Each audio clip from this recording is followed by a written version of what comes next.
Hello, it's Keith here, and this is lesson 12 of the ChibiAkumas series of my Z80 programming tutorials. Now, we were looking last time at how the player driver works, and we started looking at the routines that read in the key input and drew the sprites to screen.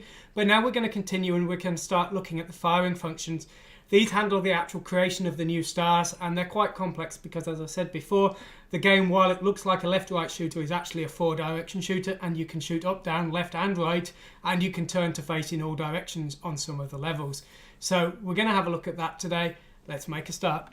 So the first thing we've got here is the set drone pos command. What this does is it sets the position of the drones on the screen. Now of course this has to handle some self-modifying code because the positioning of the drones, if you're facing left and right, is above and below the player, but if you're facing upwards, the drones are left and right. So this uses some self-modifying code to rotate the drones around, and the reason this is in a sub-function is just to save memory. Otherwise I'd have had to have this in two different places for each of the drones. Now here you can see there's a command called one burst. What this does is it fires a burst of stars to the screen. What's this for? Well, this is because we need, with regards to the crossfire where you're firing in all 4 directions, or 8 directions even, we need to add a chain of bursts, but we need to do it while protecting all of the registers. So you'll see here we're protecting these registers here, and then we're loading in the burst here, and then we're calling this command here to actually create the stars. So again, this is just saving some memory within a loop, basically. Here's the command that actually handles the firing of the player. It's called firex because it allows the player to fire in all directions.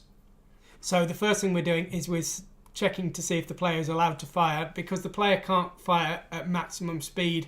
The speed they can fire depends on the power-ups they've got. So that's the first thing we do, and then if the player has fired, then we set the byte so they can't fire immediately again. And then we need to check the burst fire counter.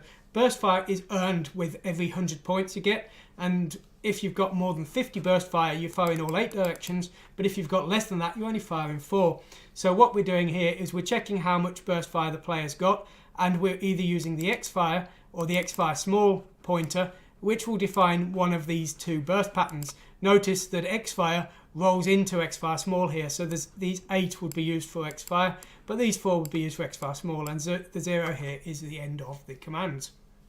So when we get here, we are using this command here, which is used within the rest of the shooting code to handle the creation of new stars. So that will do the creation of the burst for us based on what we've set into HL here.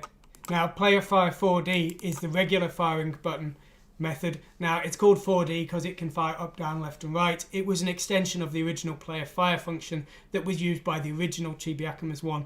I should point out the 4-direction mode is a secret function of episode 1 on all systems, and if you play the game all the way through, you can enable it within the settings pages. So you can see here we're having to check what direction the player is facing, and then we're just having to see if we need to flip the drones here. And then when we get to here, we're actually doing the firing. We read in the direction that the player is going to shoot, which is read in from this player variable here. And then we just need to actually decrease the spacing of the drones. Now, we always increase the spacing of the drones by 1. So when the player is holding fire down, we decrease it by 2 to counter that 1. And then we just save it back again here. Of course, if we've gone over the minimum limit, which is 0, then we don't make the drones go in anymore because that wouldn't make any sense. Now, when we get to here, we check if the player is allowed to fire, and if they are, we add stars to the player using this function here. This will set up the star array code to actually fire the bullet, and then we carry on here, and here we're calculating the position of the drones for when we want to actually make the drones fire. Again, this is all self-modified if the player is shooting up and down. So you can see here we're using this do drone command to do the shooting, which is just here. We use this stars add object to create the bullets on the screen. Again, we're using self-modifying code to change the positioning here accordingly. And we do the drone call twice if the player has 2 drones. And then when we get down to here, we're just doing the generic sound here, which is the shooting sound. Now, drone flip fire is the self-modifying code that handles the changing of the drone positions from left, right to up, down. This is quite complex and requires self-modifying various positions. And you can see that we are, firstly, in some cases, swapping registers around, and in other cases, we're using self-modifying code to actually double registers up. You can see here that the alternatives are like load CA here, which is F4F, I guess, and the no up here, because just depending on the various positions, we do need to change various variables here. So I use this self-modifying code as an easier way than doing comparisons. It's quicker and it takes up less byte space in the end, but it is quite complex, unfortunately. So that's the code that handles the actual firing directions, but this is the code that handles the viewing directions here. So you can see here we're loading the XY positions here into D and HL, and the reason for that is we can easily flip them around if we need to. And then we got various, again, variables here for loading in the position accordingly, and we do just need to change them around if the player is facing in the opposite direction. Now you can see here I've been rather tricky here. Here I'm loading IXL with 79 in hex, which is load A with C, but then if I need to change it to load A, B, I can actually do that just by decrementing IXL here, and so that's what I've done. So it's again, if you look here, you'll see that the commands that are actually the result, but I might be in some cases, like here, I'm converting add B to add C just by doing an in K here. So again, that was me sort of desperately trying to save every byte I could, because it was really tight.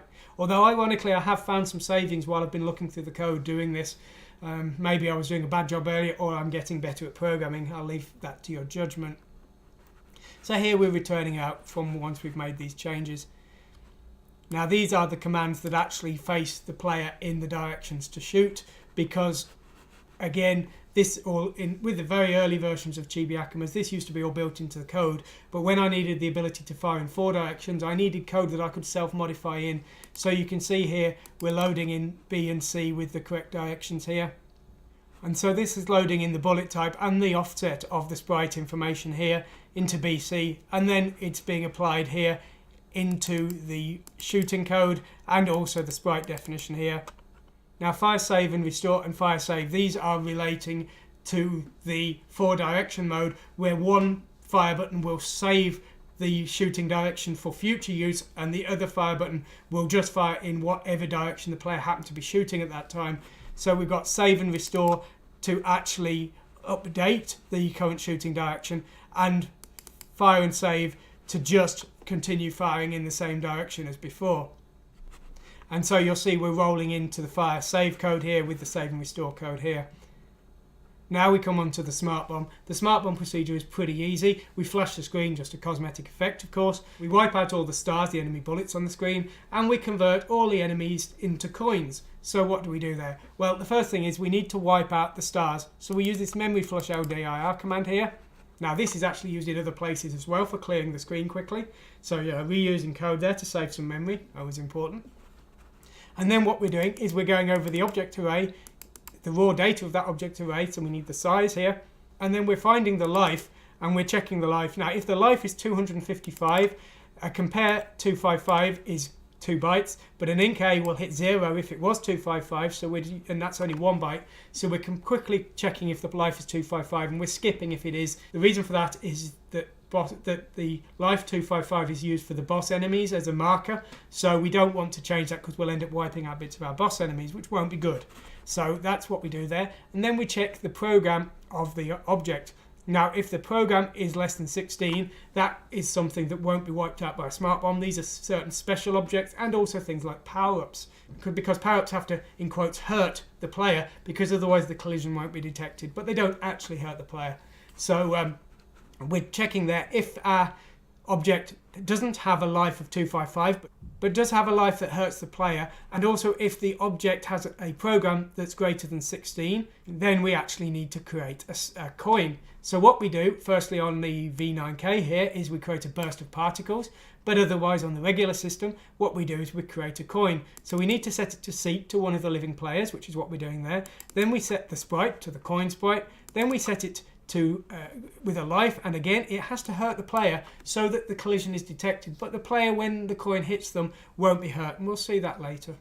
And then we set the program to 3, which is a power.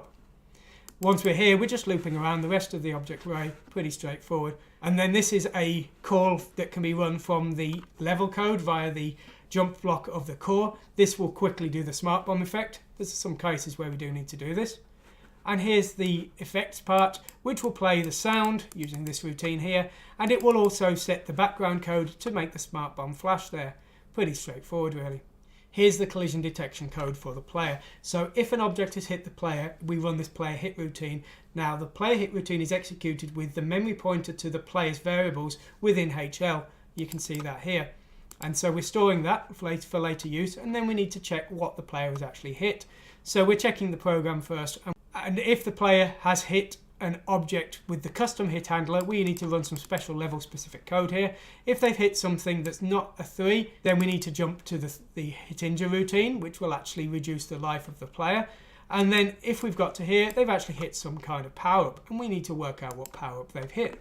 So we're checking that by looking at the sprite numbers, which are defined by self-modifying code here. We discussed that in the event stream before. If they've got here, then they've hit a coin, we make the coin sound, and we add some points to the player's score totaling routine. Again, we're going to see that in just a moment. If we're running this routine, then their shooting speed has increased. If we're running this routine, they've gained an extra drone. Of course, we always have to check if they're already at the limit of these. So we're checking the variable related to drones. Have they already got 2 drones? Well, if the answer is yes, then we can't add another one. Although you should program your game so they can't possibly have more than 2 drones, because the game will get very confused if they do try and get more than 2. So if we get to this point, they've already got 2 drones, so they can't have any more. So here's the power up. Well, this makes the bullets do more damage. And, you know, in all cases, we're making the sound effect. When we get to here, the player has actually been hurt. So we need to load in the player's array here, and then we need to update the memory pointer accordingly. And then what we do here is we actually load in the player's variables into IY. We then set the player to invincible. We then decrease the player's lives. If the player has run out of lives, we kill them, and that will of course show the continue screen. Otherwise, we just make a sound effect here for the player being hurt, and then we return back to the code that called this, which is likely to be the object loop or the star array.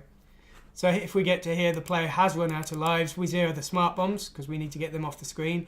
We then set the spend timeout. This is the limit where the player can't spend any money. The reason for this is you spend money by pressing fire, and the player's probably got fire held down all the time anyway. And then we show the counter here.